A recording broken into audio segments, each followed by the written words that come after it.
gonna cut the music. All right, come on over, everybody. Come on in. Started.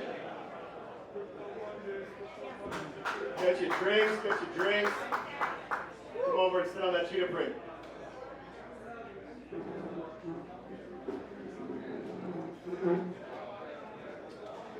Vino.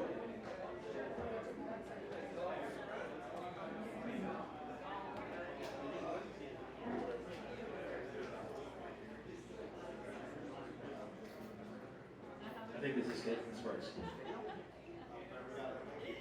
That's working. Hey guys, I'm Pedro's wonderful Rico host, Mathew Shellhas. Pedro couldn't make it tonight, and he told me an hour and a half ago that I need to fill in. And I'm like, WTF? So I hope this rolls smoothly and fluid. And tonight we're interviewing our guest, Mathew Shellhas, Close enough. Stroganoff. It's not important. Pete Stroganoff here, who is the head of the PulseChain Dao. And anyways, welcome our guest. This is Mathew. Fresh in from Chicago. Chicago in the house. This is the second best interviewer that they had tonight. Thank you. Exactly. I'm sure too. Which is probably cool. But no, awesome. So PulseChain Dao. That's your passion. That's your focus. Yeah. Tell us about the history of it and how you got involved. Sure. So basically, I've been in crypto since 2015. I've been an educator in the space. I run a YouTube channel called Crypto Coffee. Smash the likes and subscribe if you want to. But more recently, I've been pioneering this effort called the PulseChain Foundation (DAO). DAO, that stands for Decentralized Autonomous Organization. We're essentially a group that is niched down within crypto to represent, free speech and the ideals that crypto were founded on, which is, the freedom to transact and what crypto was supposed to be, getting rid of middlemen, which is the same thing that I see a lot of cryptos not doing. They're going the exact opposite route, selling out to the same powers that they were invented to get rid of. So we're here to kind of back, as a community effort, the PulseChain blockchain, to get our name on the map and just be taken a little more seriously. Because look, I know when I say PulseChain, a lot of you guys have a gut reaction. I can see it in the crowd. We've got some gulps, we've got some controversy around the blockchain. Okay. And that's okay, because that's all by design. That was all a deliberate marketing move, right? And the founder itself, let me just say, has no affiliation with myself or any of the lovely community out here. Shout out to you guys. Thanks for coming. We've got a lot of PulseChain members in the community, and we've got a lot of them out here right now. It's really one of the biggest grassroots organic movements in all of crypto that I'm aware of since Bitcoin and Ethereum themselves. And so, PulseChain, in a nutshell, the value proposition is essentially this. Ethereum became too popular. It became a victim of its own success. So, what happens when the McDonald's gets full? If you build a bigger McDonald's? No, you build another McDonald's on the corner because it's called horizontal scaling. And so, this is a horizontal scaling solution and a layer 1 blockchain that inherits all of the safety of a layer 1, because layer 2s, by the way, not to talk down on anybody, but they have centralization issues with a sequencer that is a centralized node that can shut anybody off at any time, roll back transactions, or just go down by negligence. I mean, not saying it's happened yet, but it's centralized. The risk exists. It's a risk, and so, PulseChain as a network inherits all the security of an L1, but the fees of an L2. It's actually cheaper than Optimism, Polygon, a lot of these other blockchains out there. We've already got over $500 million in TVL. We've got over $300 million in liquidity on the primary decentralized exchange. That's called pulsex.com. If you haven't checked it out already, we're having a thriving ecosystem over there. Something is always pumping on PulseChain. Like, if you're not looking at it or at least keeping an eye on it, it's EVM compatible, so it's going to work with your MetaMask account or any other wallet that you might have. But quite honestly, if you haven't at least taken a look, you could be missing out. And I know there's a lot of controversy around this project, right, because of the... We'll dive into that. Sure. The elephant in the room. Just know that this is real DeFi. It's real crypto, real freedom of speech, the way it was supposed to be.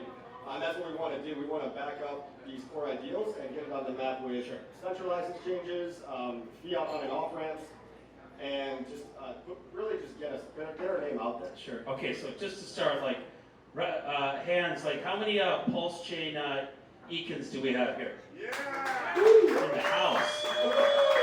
Heck yeah. So you guys, like, just round of applause, like you guys came out here for Pulse. Like, this is what brought you guys out here. Not even for me. Okay, a little bit less, but some. That's cool. Okay, so awesome.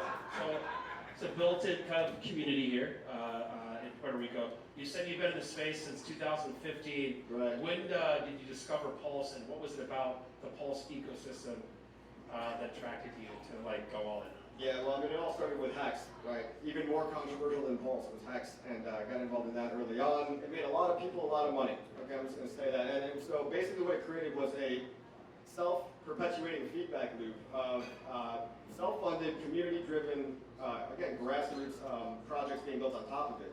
We don't have venture capital funding. You know, Solana has 22 VC companies behind it and millions, bajillions of dollars. We don't have any of that.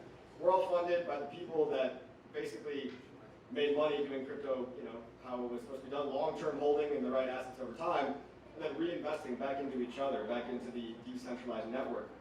So it's as close as I've seen out of any community, basically, that's going on its own. And so this DAO, you know, we're not like those other blockchains, but no, really, we want to be, but we just don't have $100 million. But initially, what was it? Like you have this whole smorgasbord of chains and, you know, like founders and inspired passionistas with vision. Like, what about like Pulse, Hex? Yeah, the whole kit and caboodle. I think a lot of crypto has lost the plot, and I don't want to talk down on anything here. Meme coins are awesome. Meme coins are super fun, but a lot of it is drifting back towards centralized middlemen. Like everyone is celebrating the Bitcoin ETF, which they should be. I mean, the Bitcoin ETF is the best thing to happen to Bitcoin for the price and everything. But now you're too late, right? Like you're too late. It's already sold out to the powers that be. Like we want a movement that's not co-opted by centralized middlemen. And I shouldn't have picked on Bitcoin because it started the whole thing, right? It started the whole thing. Ethereum. But you've got a lot of other projects out there that claim to be crypto. That when you look under the hood, they have an off switch. They have a middleman. They have what's called admin keys.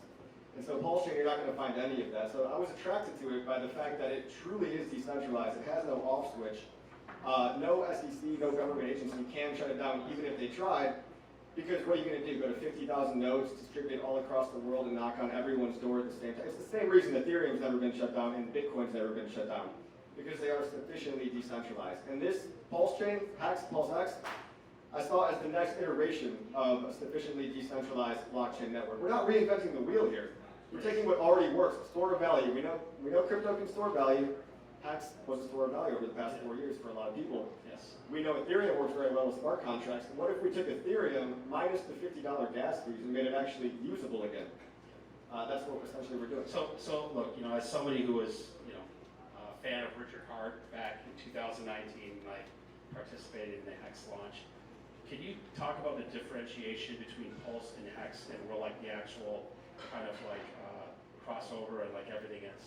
Yeah, so PulseChain itself is a network. You can imagine it like the road that the cars are driving on. And then smart contracts like Hex and PulseX and so many more, Aave, Compound, all the DeFi protocols. These are just blocks of code that live on top of a blockchain. We call it a layer one, right? So these are the cars driving on the road.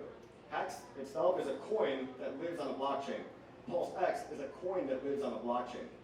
The underlying layer, I mean, I'm sure this is a review for a lot of you guys. Is it a token? Hex is a token that lives on top of Pulse. Hex lives on top of the PulseChain blockchain. It also lives on Ethereum, but the majority of attention has migrated to the PulseChain network where there's more liquidity, better price action, more decentralization and all that. So, and cheaper fees, of course. So. How many wallets are in the We're coming up on a million total active wallets, something like over 20,000 daily active wallets. Really, I mean, if I give you the statistics, we're coming up on only 11 months old of a chain, and already on-chain metrics are showing that it's one of the fastest growing chains in existence, outranking chains like Cardano, Ripple, and you know, I want everything to succeed, but to a degree, crypto is a competition for mind share and attention. And so we want to brag about the stuff we're doing well because you can look on chain and see right there, you know, 20,000 daily active users for not even a year old. That's pretty impressive. So like your on-chain activity in the ecosystem is very active relative to others. Can you talk about like the actual connective tissue of a community? Because listen, like what I've discovered is, you know, the community of pulse chainers. We gotta come up with a word like P-Moneyans, Pulsicans, P-Town, whatever in the house, whatever. P-Money. Okay, so like raise the roof. Okay, but no, like the connective tissue that I've seen for PulseChain, because like listen, like I love Richard Hart, right? Here's a chain where like you have an inspired passion. He used to with a lot of bravado, right? I just come under a lot of duress, right?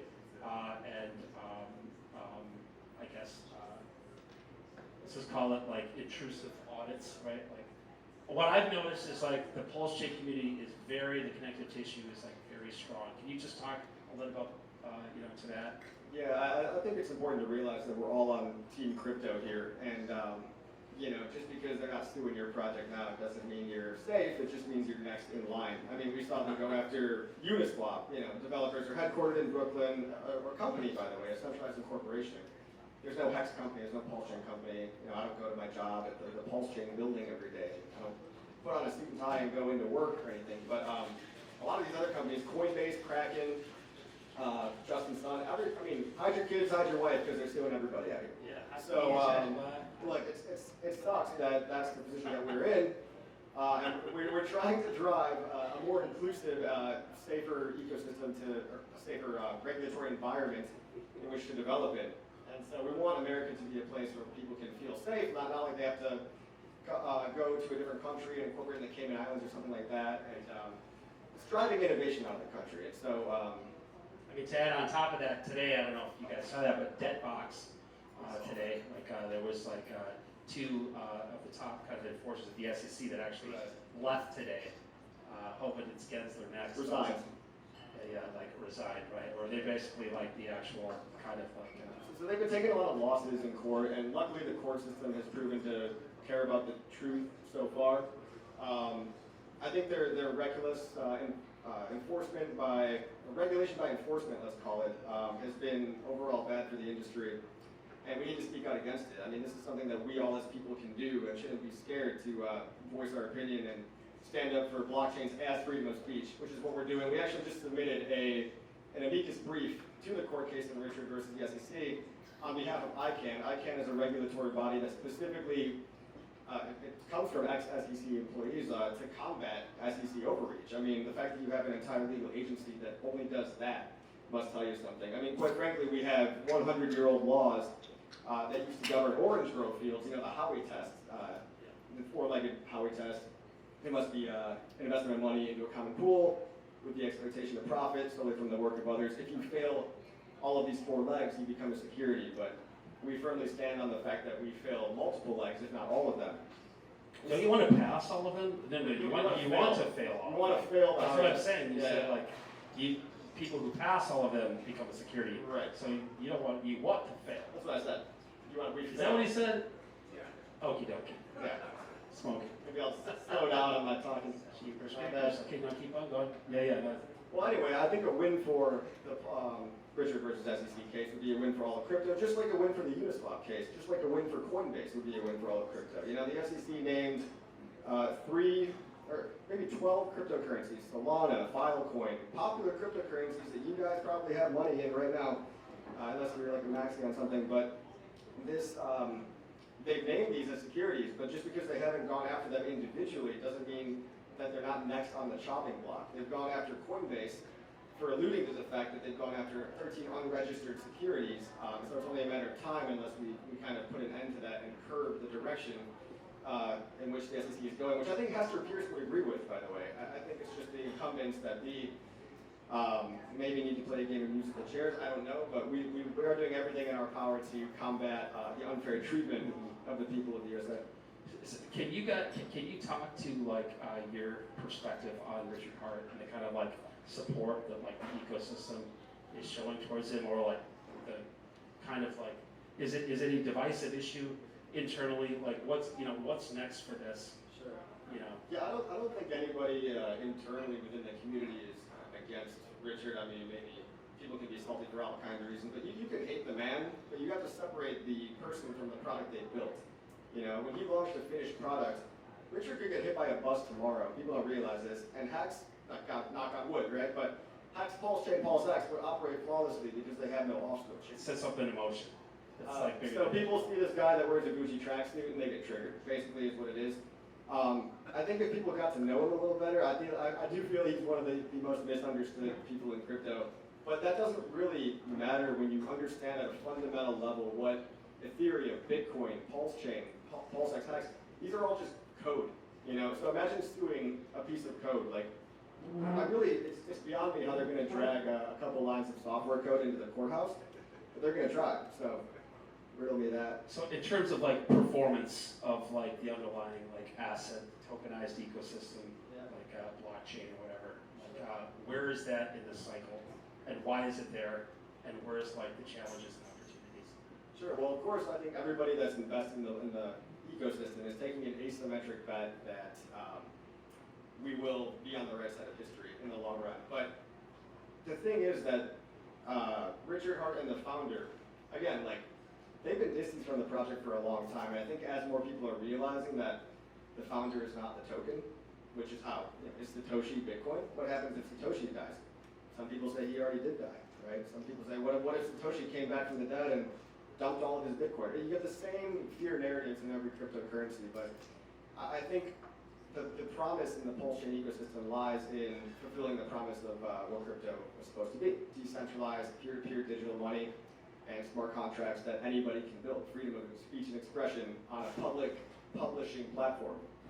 And so, I mean, all these coins are already up, 5x, 3x from their all-time lows. So, and there's incredible yield opportunities on PulseX, for example. You can make 50% APY or less right now, which I'm sure is keeping a lot of you guys afloat. It's not financial advice, by the way. Don't sleep on it. Yeah, I'm not a financial advisor, neither am I a lawyer, so do with that what you will. But there are incredible yield opportunities on PulseChain that it'd be rude of me not to tell you about. And in 18 months, we're taking that risk of who will have the last laugh. So like, so in terms of like this, like codified reputational risk, like that encumbrance, like he's purposely set something up where he can be a sacrificial lamb, and in an environment where code or DeFi is law, this thing can live on in like a community. Right. Like, I think whether or not he gets a fine and a slap on the wrist, or he totally gets away, I mean, it's irrelevant to the software itself. You have to understand what you're investing in from a fundamental point of view. Like, when you invest in Ethereum, are you investing in Vitalik Buterin? No, you're just investing because you like the coin. Because you think it's going to go up because it's useful. Sure. Why don't you talk about your show a little bit? Let's hear about that crypto coffee, bro. Let's hear about that customer coffee. Wait, talk about my shirt? No, your show. Oh, my show. Okay, yeah. Like, you're the guest, bro. Come on. Yeah, I have a YouTube channel. If you want to like and subscribe, I try to teach people about how to do crypto the right way. Not your keys, not your coins. Take the power back into your own hands. And you owe it to yourself to not use centralized scammy middlemen like FTX and Celsius that go down all the time. Again, crypto is invented to get rid of. So if you do real DeFi, you can make a lot of money and join an epic community that all has a like-minded vision as well. Cool. So is the community seeking out any kind of like specific projects or like deal flow, or like what's next, I guess, for the community, your perspective, for crypto coffee? The most recent couple of initiatives that the particular foundation that I started is going after is a couple of centralized exchange listings, because yes, even though they are scammy, we like to say they're like a public restroom, right? You don't want to spend any more time than you need to in there, but they're still useful to a degree, right? So we're going after an MEXC listing, and currently we raised about $70K out of $120,000 that we need. From the community. From the community, right? Self-funded, right? Again, if we had Andreessen Horowitz on our side, it'd be much easier. But for what kind of mechanism? Your foundation? Well, just donations. Donations to the foundation. And so, that's going to be one initiative. We're also working on centralized partnerships with, I guess I could just say banks to limit some of these fiat on and off ramps to literally turn your dirty fiat bank money into real crypto money. We're also, we did that amicus brief to back up Richard in court. Can you talk about that a little bit more, like how you guys are supporting Richard? Well, we really obviously want a positive outcome for the case overall, but we know these things take years, right? It's not going to be. How many guys are familiar with actual PulseChain and like what's going on? How many here would like a little description or background? Okay. So no one has any idea what I'm talking about. No. There's a smorgasbord of both. So like, why don't you just give me like some like give the whole brief overview. PulseChain is a cheaper, faster Ethereum 2.0 fork. It was invented to save Ethereum users from astronomically high fees. You know, there's no reason that it should cost me $10 to send token A from person B to person C, right? There's no reason that it should cost me $30 to swap. You are essentially pricing out an entire user base of retail, and it's become a whale's game. Now, we love Ethereum, we love Bitcoin, but we also saw Bitcoin fees spike to as high as like over $200. I think somebody paid $700,000 to get into a block the other day. And that's not regular. I mean, that's obviously I understand the nuance there, like there was runes and all that. That's not going to be forever. But we wanted a cheaper round two, where we're taking Ethereum and we're doing it over again. And you get a chance to be a part of it.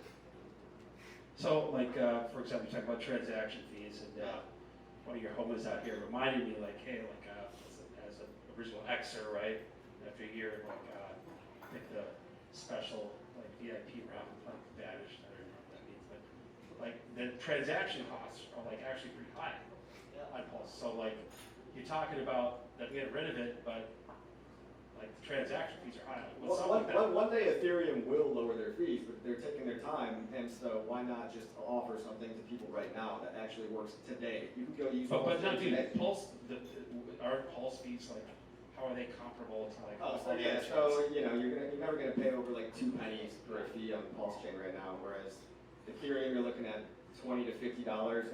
In a raging bull market, it's gonna be hundreds. When the ETH price goes higher, the gas fees are a function of the price of the coin. So, Bitcoin, $70,000. Even 0.001 Bitcoin is a lot in terms of a gas fee. Okay, so you have like one SEX listing, right? Centralized exchange that you guys are looking at with Max. Like, why are you guys on like CoinMarketCap and shit? I'm glad you asked. So part of the reason that we're going after part of the reason that we're trying to suck middleman D, one might say, is because we want to get a centralized listing or we want to get a listing on the homepage of CoinMarketCap and CoinGecko, which are manually gatekeeping us. So they're hiding the true market cap from you right now. I mean, we should be on page 1. You can't even find it. We should be on page 1, judging, even by conservative metrics. I mean, PulseChain and PulseX should be over $1 billion market cap, and you're not seeing it because if you actually drill into the PulseChain page on these popular crypto ranking websites, you'll see the actual circulating supply. You'll see the price. You can multiply the two yourself if you want to, but then you can look at the market cap and it just has not available. Why is that? And this is not the only coin they've done that with. Some deep state shit going on. This is well, look, it's owned by Binance, and I do respect Binance. I respect CZ, but for whatever reason, there's been a stigma associated with maybe the Gucci men, and maybe they think like. It's kind of like Orange Man bad, right? Like people just, they see somebody, they have a knee-jerk reaction, and they don't want to acknowledge the on-chain verifiable metrics. Cool. There's more, but does anybody have any inspired comment or question? Yep. Yes, sir. How many people have signed the amicus brief now? That's been 44,000 signatures on that. I think Ripple got 50,000 on theirs, so pretty close to Ripple. Big shout out to Ripple, by the way, for winning that case. That was epic. Yep. How many protocols have blocks that are now watching on PulseChain up to date? There's at least 300 legitimate projects, meme coins, DeFi, NFT marketplaces. I mean, it's a thriving ecosystem. I've lost count at how many, but it's in the hundreds. We've got Pulse domains, we've got, I don't know, I could go on and on. Go ahead. How do you feel about the law in PulseX V1 for 100% transaction fees are used to buy back your PulseX? Yeah, that was obviously an Achilles heel, right? So, so he's wondering about the bug in PulseX early on, right? Which did happen, right? So there was a bug where basically the fee structure in PulseX is such that 0.22% of the fees are supposed to go to a buy and burn function, 0.06 or 0.22% is supposed to go to the users, 0.06% is supposed to go to the buy and burn function. This probably doesn't mean anything to anybody other than this guy, but I will tell you that it did suck, you know? I mean, nobody's perfect, software is very hard. There is now a PulseX V1 and V2. The V2 will get you your actual fees routed to you. So a lot of people that are launching coins on PulseX are putting their liquidity in V2, but the core coins are pretty much locked in V1. And the new narrative just became, we're maximizing the buy and burn. The risk that liquidity providers are taking for joining V1 is that they're getting a ton of INC token, and that more than makes up for the lack of fees that they're so far getting. But you're right. INC token, what's that? INC token is the incentive reward token for being a liquidity provider on the platform. It's kind of like pancake token or sushi token, something like that. Locking liquidity. Locking liquidity and taking the impermanent loss risk. What's the most popular or like top use case of utility for having a Pulse token? Well, it's the same utility as Ethereum has, right? It's the primary gas token that powers the whole network. So in order to do any transactions at all on the network, you're going to need some PLS. And so, what's the most popular app then, maybe? Or like, what are people like? If you get Pulse tokens, you can do this with it. Sure, yeah. Well, again, yield farming is a big one, liquidity providing. You've got privacy protocols. You've got a fork of the Liquidity protocol, which is actually a PulseChain-backed stablecoin. You can lock it in this protocol called Liquid Loans, for example. I think we've already seen billions of Pulse get locked up in there. You know, millions of dollars minting stablecoins that are backed almost like DAI. You know, but it's a fork of an existing DeFi protocol called Liquidity. So it's like decentralized DeFi. Yeah, we basically took all the DeFi that worked on Ethereum and copy pasted it. It's not that easy, but you know, copied the idea and let it go on PulseChain. Took the framework, migrated it over. Yeah, made it a little bit better when we could. So the DAO. So like, just talk about your DAO. Like, Yeah. what is the purpose of this DAO? How much you looking to raise? What is its purpose? I mean, I'm not really asking anyone here for money, but look, if you He's here solicited, folks. if you want to help us get listed on MEXC, right? Like a little bit goes a long way. I mean, calling all whales and project founders, but you know, any amount that you want to help, the foundation has the direction to go with those funds. But this was never meant to be a pitch like that. Okay, no, I know. It's like a Gitcoin for PulseChain. Yeah, kind of. It's like a public works kind of like project. Yeah, exactly. Okay. It's a Wyoming LLC, which is a new corporate type of entity. Just kind of something that helps legitimize us in the space. You know, everybody else has a foundation. Bitcoin has a foundation. Ethereum has a foundation. Does it have its own kind of like symbol, like Pulse, like Matt, you know, MR, like Pulsar or something, Pulsimer? I'm not even the president. I'm a board member. Okay. Like the president is Marlon. He's also the president of the Atlanta Blockchain Center, who's a great guy. He's been all over the map in crypto, 20 years in development, but I'm also representing it. Gotcha. So you're looking at like I guess exchange listings. Exchange listings, IRL events. You know, we have a PulseChain.com tour that goes from city to city. We went all around the USA. We're going all around Europe this year, stopping in different cities and exposing PulseChain and just how to do DeFi to regular people that might want to know. What is your ideal outcome? My ideal altcoin. Outcome. Outcome. Well, okay. Well, Richard Hart beats the SEC. That would be pretty cool. Hey. PulseChain goes 100x or higher. PulseX goes 100x in price or higher. 1 million millionaires are created. Financial freedom is achieved by the retail user who, for once in all of eternity, gets to front run Wall Street. That sounds pretty good. Yeah. Hell yeah, dude. Bada bing. I like that guy. Good. Any questions here? Go ahead, sir. And then, besides the main blue chip PulseChain coins, so Pulse, PNC, X, and PulseChain, what do you see are the best opportunities right now? That's a great question, dude. I mean, we're having like our own little mini meme coin season almost. It would be